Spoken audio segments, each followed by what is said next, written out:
bring in cultural and political commentator Quentin Giles. Thank you so much for joining us tonight. So as we've been talking about, all eyes are on Iowa now, but come Tuesday, we're on to New Hampshire. And in New Hampshire, Trump is still leading, but a new Emerson College poll from this past week shows Trump at 44% and Nikki Haley at 28%. That's around the closest anyone has really come to the former president in the polls. What do you make of that?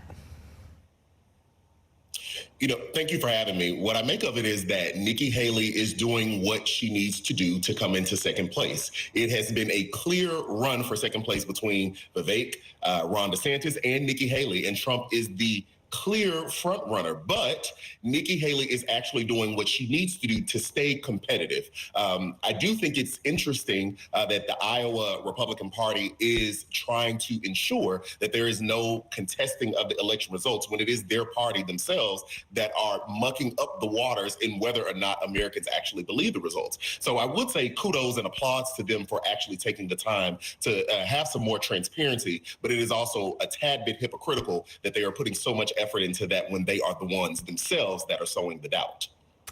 Yeah, definitely wanting to make sure that there is no dispute tomorrow night, as that way we can just move on to New Hampshire and consider the next primary. Now, looking at the other, candidate that's in the race for second place, Florida Governor Ron DeSantis, he continues to trail in the polls. Just tonight, his own state senator Marco Rubio endorsed Donald Trump. At this point, do we even see DeSantis in New Hampshire in your eyes?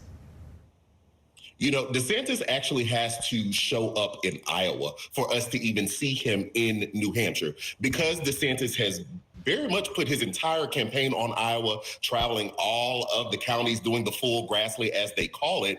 If he does not show up in second place, because again, everyone is vying for second place because of the clear front runner, but if he does not show up and Nikki Haley surpasses him, there is no logistical way that Ron DeSantis is going to clinch the nomination, thus kicking him out of New Hampshire. So Iowa is critical for Ron DeSantis to continue in this race.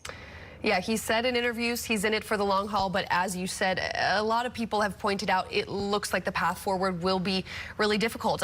Also, Vivek Ramaswamy, do you think this is the end for him?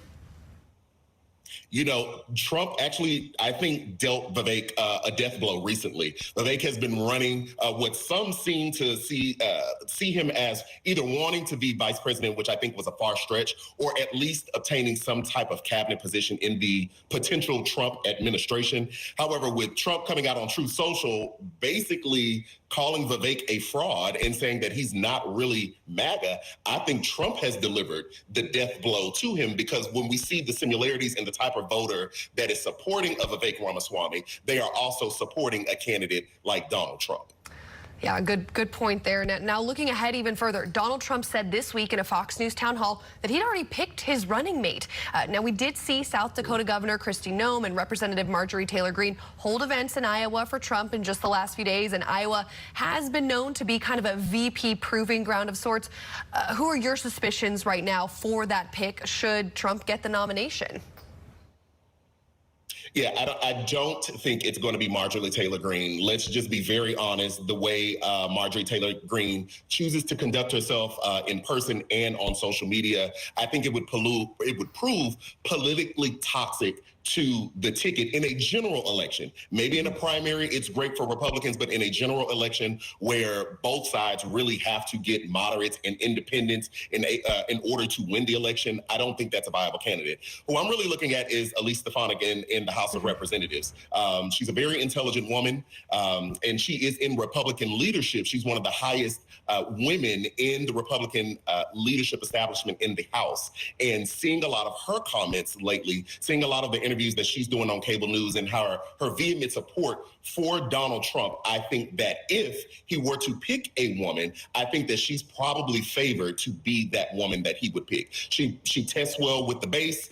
She is with him more than 95% of the time in voting in the House. And so I could see that ticket being see her being a serious contender as his vice president.